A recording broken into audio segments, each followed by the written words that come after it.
Welcome to Mobile Car Mechanic. Today we're going to show you how to change the VTEC Solenoid gasket on this 2000 Honda Civic EX.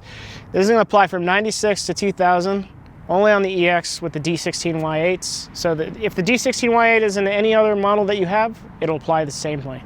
Let's get to it.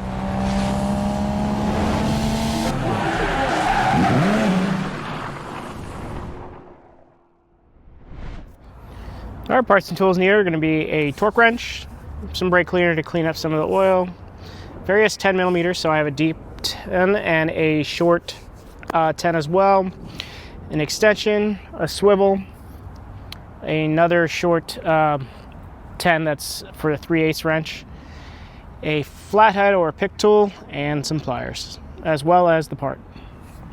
All right, so what we're going to do before we start any work is probably, I have an aftermarket intake. It might be advisable to remove the, if you have the stock box, air box, you're gonna have an air hose, or so it's gonna go to the throttle body and then it'll disconnect from the actual air box here. So I would advise doing that. What I wanna do is, the VTEC Solenoid is obviously right here. As you can see, we got a bunch of vacuum lines and some sensor cables plugged like in the way. So we wanna make some room. So I'll start unplugging the connectors here. This is the mass, it's not the mass, it's the MAP sensor. It's your intake air temperature sensor here. Okay. And then we have the breather hose. Let's pop that out of the way. You will only have a VTEC solenoid on the D16Y8, so this is really going to apply to your as far as the D series is concerned, it's going to apply to the EX. Might apply to some other Civic models, but I'm not aware of any right now at the moment. Okay, so we're going to try to get that out of the way. And then if you have the secondary air injection here, let's pop that hose out of the way. See if we can have the throttle assembly hold it in place. So there's going to be two connectors here. So I believe this is going to be the pressure switch, and this is going to be the actual solenoid portion of it. So since it's on the top, it'll be easier to get to. We're going to pinch this tab. You have to release it from the bracket before you can actually disconnect the connector. It locks it in place. So we're going to flip it around, we're going to push on the tab and pull out. Okay, this thing just likes to dangle and all over the place, so we'll let it just hang out. Now there is another connector down here. You just have to go by feel, or you could try removing the distributor connector here to make it easier, which I might end up doing if I can't pop it out.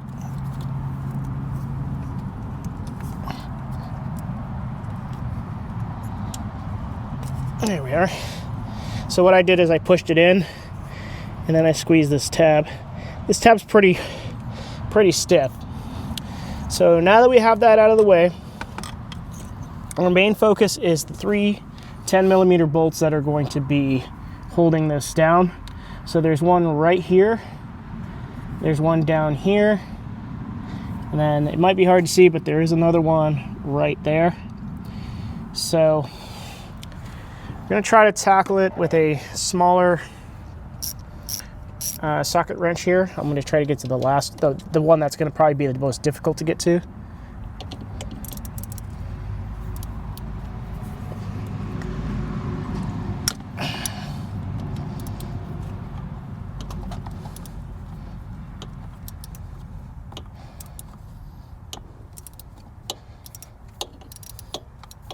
Okay. I'm going to try to get it by hand if I can.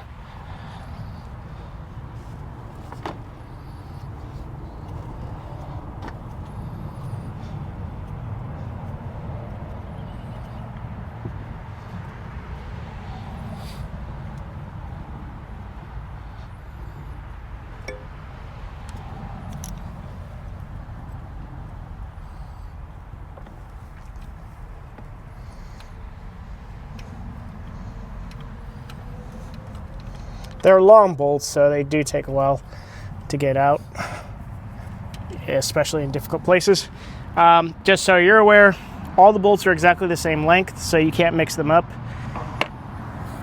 Now I'm going to go to the bottom one. That one looks like it's pretty easy to see, but this hose is in the way. I'm going to try to also break that one loose.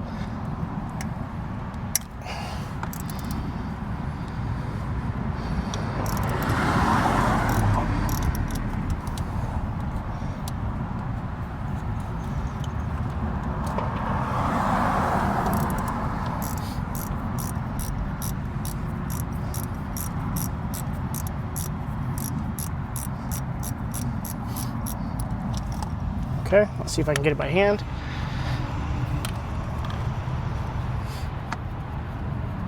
Notice I'm going for the harder ones. The reason why I'm doing that is because the harder ones are going to be even harder when there's actual weight, when the part is actually resting on it. It just creates more resistance, and then you're going to be out there struggling a bit. Okay, so that's the second one. So like I said, they're all the same length. Now we're gonna go for the easy one. It's this guy right here. Be aware that oil might leak out of there because this is oil pressure driven. So you may want to have some paper towels on hand. Okay. Now, just a forewarning, the gasket on here is going to be pretty messed up just because we wanted to show you the video on it, but we did a head gasket on this car, so that might throw you guys off a bit. Just so you guys are aware, again, all the same length. So now we're going to go ahead and try to remove the gasket. Okay, so we're going to, like I said, this is all messed up, but what you're really looking at here is how flat this is. So this is going to allow oil to leak out. So it's advisable to use a pick tool to remove this, because these things are going through heat cycles and they're probably going to be really hard and stuck. That's kind of why this is all bent. So we're just going to try to use a little baby flathead. Okay, so that's the old gasket. Let's go ahead and fetch the new one just to compare. Okay, so this is the replacement gasket. We do get another gasket as well. This is for the solenoid portion of it, which is the top. I don't think I'm going to replace that, but if you want to, there's 3 10mm bolts up here at the top. It doesn't appear to be leaking, so I'm not going to mess with that yet, but I will keep this on hand. So we want to just make sure that this actually fits before we install it. Should be nice and fit in all the grooves. This is an aftermarket part, so sometimes they don't always fit the way that they need to. Okay, so it does. But what I'm going to do is, now that I verified fitment, I want to just want to clean up the area here. So I'm going to just do that real quick. I'm going to use some brake clean, and I'll do that off camera. Okay, so we did our best here to clean it up. Looks like some of the brake cleaner I used on it just kind of snuck in there. So let's get that all squared away. Okay, now we're going to fit the gasket in. It has little barbs in it so that you can kind of see here to keep the gasket in place. So just push it down until it's basically flush.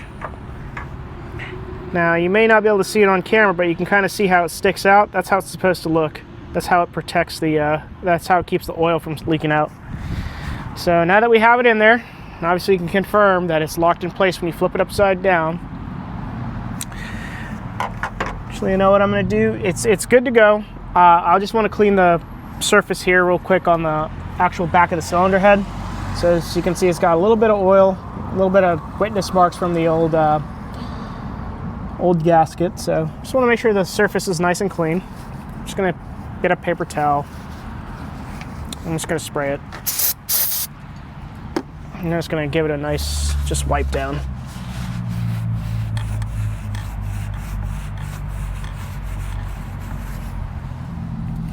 All right. So there we go. It's nice and clean.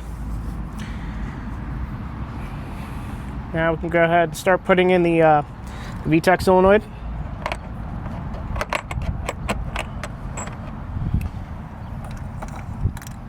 Okay, I'm just gonna get these in there. So the way that the solenoid works is it kind of like is at an angle, so it tilts to the side. So it's like this. So that's gonna kind of confuse you a little bit because you expect it to be kind of straight up. So I'm gonna go and try to get the bottom bolt in there so it centers it.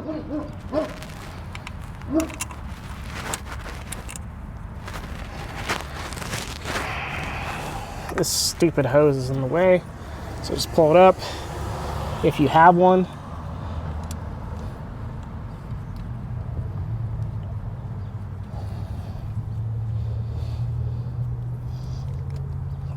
I think I got it, but I'm not entirely sure just yet.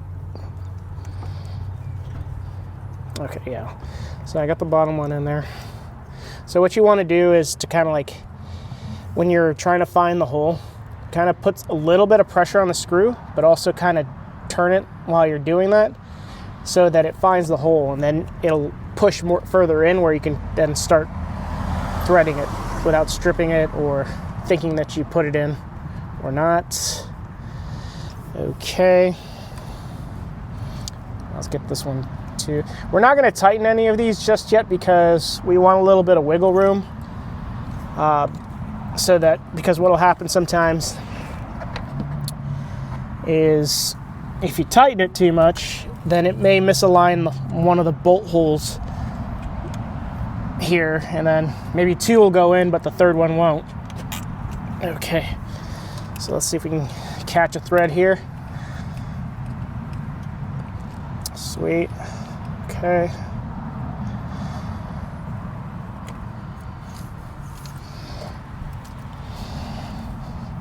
Just gotta find the right way. It kind of hurts. Okay. All right, it's gonna give it a little bit of a, just a. I'm not gonna tighten it. I'm just gonna slightly secure it, and then we'll hit it with the torque wrench if we can fit the torque wrench in there. I believe this is 8.7 foot-pounds, but I'll confirm that.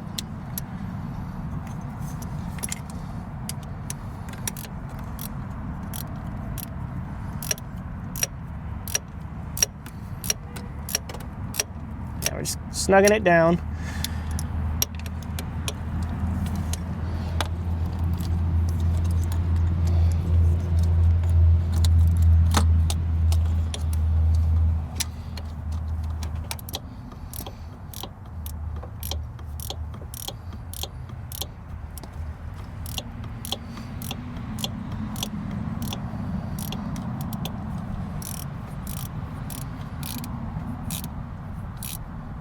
Okay, so it's snugged down.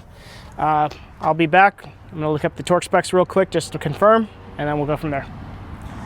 Okay, so I'm gonna tackle the difficult one. The fuel line is in the way, along with many other things.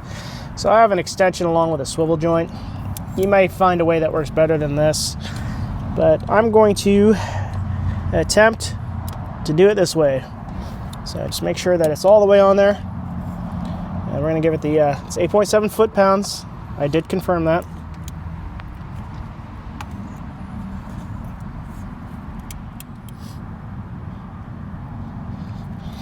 I'm not going to torque it down because I feel like this torque wrench should have torqued it down already. And I feel like I'm going to snap it. So we're just going to knock out the other ones.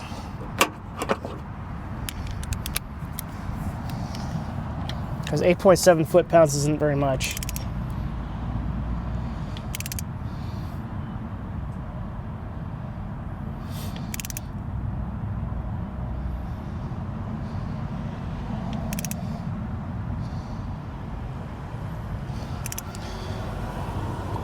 Either my torque wrench is acting weird or something, so I'm just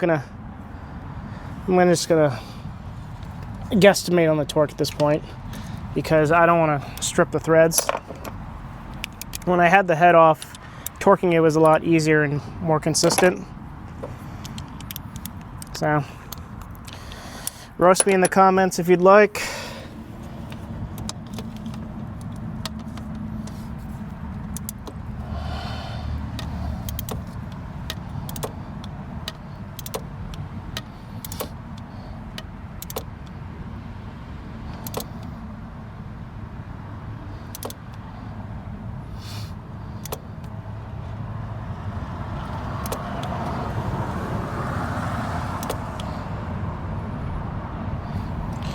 Okay, so I'm gonna say that's good to go. This is a cheap, crappy Harbor Freight torque wrench, so I don't trust it. So, okay. Now that we have that installed, we can start plugging everything back up. So, let me get to the pressure switch here. So this is your connector here. There's a little locator tab here, and then there's a cutout or a raised portion of it, so it only fits one way. And you can hear a click.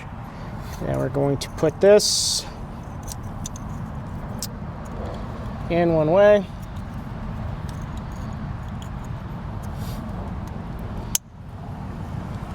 Okay. Now we'll slide it back onto the bracket. All right, so it should be locked in place now. Let's get this breather hose back into place.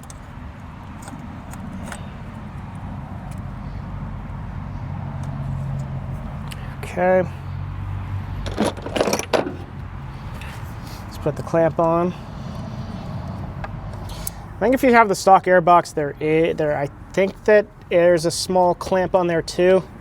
I can't remember at the moment, but if there is, you'll do the same thing that we just did.